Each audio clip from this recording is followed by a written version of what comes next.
తెల్లవారుజామున బయలుదేరింది ఊరేగింపు. ఎక్కడి నుంచి? కైలాస పర్వతం దగ్గర నుంచి వస్తున్నారు. గవాక్షంలో నిలబడింది మేనకాదేవి నారదుడితో కలిసి. ఒక్కొక్కళ్ళు వస్తున్నారు. అబ్బా వెలిగిపోతున్నాడు, ఆయనేనా మా అల్లుడంది. కాదమ్మా, సూర్యుడు దిక్పాలకుల్లో ఒకడు. ఆ వెనక వస్తున్నాడు. ఎవరో బాబాయ్ నల్లగా ఉన్నాడు దున్నపోతే మీరు, ఆయన ఎవరా? మీ అల్లుడు కాదు, బెంగపెట్టుకోకు, యమధర్మరాజు గారు. ఆ వెనకాతలు అబ్బా చల్లగా ఎంత బాగున్నాడో, ఎవరు? చంద్రుడు, మీ అల్లుడు కాడు. ఈయనెవరోనయ్యో చాలా అందంగా ఉన్నాడు, ఎర్రగా ఉన్నాడు, కాంతులీనుతున్నాడు, బ్రహ్మగారు. మీ అల్లుడి దగ్గర పురోహితుడమ్మా, పెళ్లి చేయడానికి వచ్చే బ్రహ్మగారు ఆయన మీ అల్లుడు కాదు. ఓ అలాగా, ఇతనెవరో నీలమేఘశ్యాముడు, చాలా అందంగా ఉన్నాడు, శాంతాకారం భుజగచైనం పద్మనాభం సురీశం.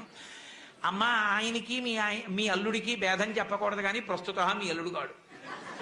ఆయన వెళ్ళిపోయాడు. ప్రదోష వేళ అయిపోయింది, రాడు. వెడుతూనే ఉంది ఊరేగింపు. వస్తున్నారు మగపెళ్లివారు. అలా ఆఖరికి ఒక ఆయన వచ్చాడు.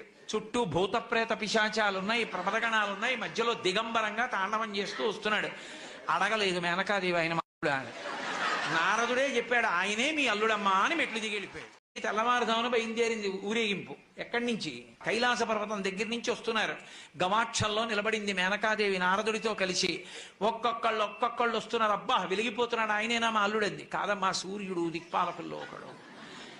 ఆ వెనక వస్తున్నాడు. ఎవరో బాబాయ్ నల్లగా ఉన్నాడు దున్నపోతే మీరు, ఆయన ఎవరా? మీ అల్లుడు కాదు, బెంగపెట్టుకోకు, యమధర్మరాజు గారు. ఆ వెనకాతలు అబ్బా చల్లగా ఎంత బాగున్నాడో, ఎవరు? చంద్రుడు, మీ అల్లుడు కాడు. ఈయనెవరోనయ్యో చాలా అందంగా ఉన్నాడు, ఎర్రగా ఉన్నాడు, కాంతులీనుతున్నాడు, బ్రహ్మగారు.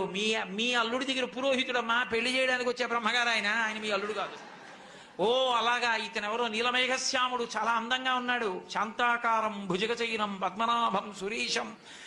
అమ్మా, ఆయనకి మీ అల్లుడికి భేదం చెప్పకూడదు కానీ ప్రస్తుత మీ అల్లుడు కాడు. ఆయన వెళ్ళిపోయాడు. ప్రదోష వేళ అయిపోయింది, రాడు. వెడుతూనే ఉంది ఊరేగింపు. వస్తున్నారు మగపెళ్లివారు. అలా ఆఖరికి ఒక ఆయన వచ్చాడు. చుట్టూ భూతప్రేత పిశాచాలున్నాయి, ప్రమదగణాలున్నాయి, మధ్యలో దిగంబరంగా తాండవం చేస్తూ వస్తున్నాడు. అడగలేదు మేనకాదేవి ఆయన అల్లుడా అని. నారదుడే చెప్పాడు, ఆయనే మీ అల్లుడమ్మా అని మెట్లు దిగి వెళ్ళిపోయాడు.